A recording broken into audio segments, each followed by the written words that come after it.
If you've been following along over the last several weeks of these devotionals, the seven trumpeters of Revelation chapter 8 have been biding their time. They're ominously introduced in verse 2. I hate to say they were upstaged by the angel with the gold censer and the prayers of God's people, but clearly their work was on pause. And finally, now in verse 6, we're told, then the angels who had the seven trumpets prepared to sound them. The commentators debate why trumpets. Are they an announcement of judgment or perhaps a signal of battle? One of the more common suggestions offered for the purpose of the trumpets is a call for repentance. So you read in the prophet Ezekiel. Ezekiel's not a bad place to look for connections. We've already seen it in the living creatures around the throne. More recently, there seems to be a connection between the seals on the forehead of God's servants in Revelation 7 with the man and the writing kit in Ezekiel 9. And the implication is that whatever devastation was to come, it would not fall on the faithful.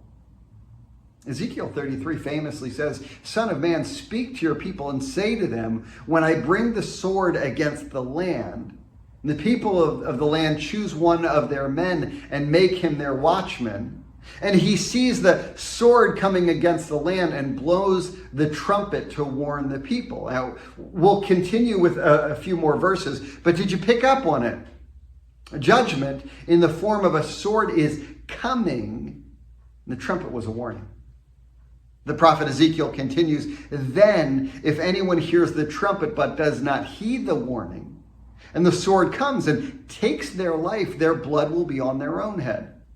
Since they heard the sound of the trumpet but did not heed the warning, their blood will be on their own head. If they heeded the warning, they would have saved themselves. It seems to me that's what's happening with the trumpets. Or should I say what's happening with the trumpets and the fractions? Let me show you. In verse 7, the first angel sounded his trumpet, and there came hail and fire mixed with blood. And it was hurled down on the earth. A third of the earth was burned up. A third of the trees were burned up. And all the green grass was burned up. Like the first four seals in Revelation 6, the first four trumpets proceed at a rapid pace. And then there will be a pause at the fifth. Now, as is about to be apparent, in each case, the consequence is related in terms of a third. The second angel sounded his trumpet, and something like a huge mountain, all ablaze, was thrown into the sea. A third of the sea turned into blood, a third of the living creatures in the sea died, and a third of the ships were destroyed. The third angel sounded his trumpet, and a great star, blazing like a torch, fell from the sky on a third of the rivers and on the springs of water. The name of the star is Wormwood. A third of the waters turned bitter, and many people died from the waters that had become bitter. The fourth angel sounded his trumpet, and a third of the sun was struck, a third of the moon, and a third of the stars, so that a third of them turned dark, a third of the day was without light, and also a third of the night. This may sound crazy to you, but not only do I believe the trumpets are a warning, along with that, I believe that the trumpets are merciful. I mean, if God wanted to end it, God could say game over at any point in the process.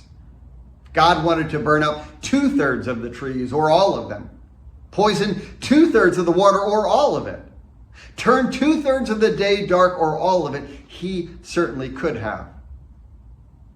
To say 1/3 is to say sin is significant.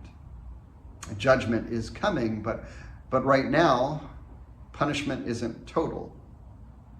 There's time for repentance. This is what God can do and so much more. Turn to him while you have the chance.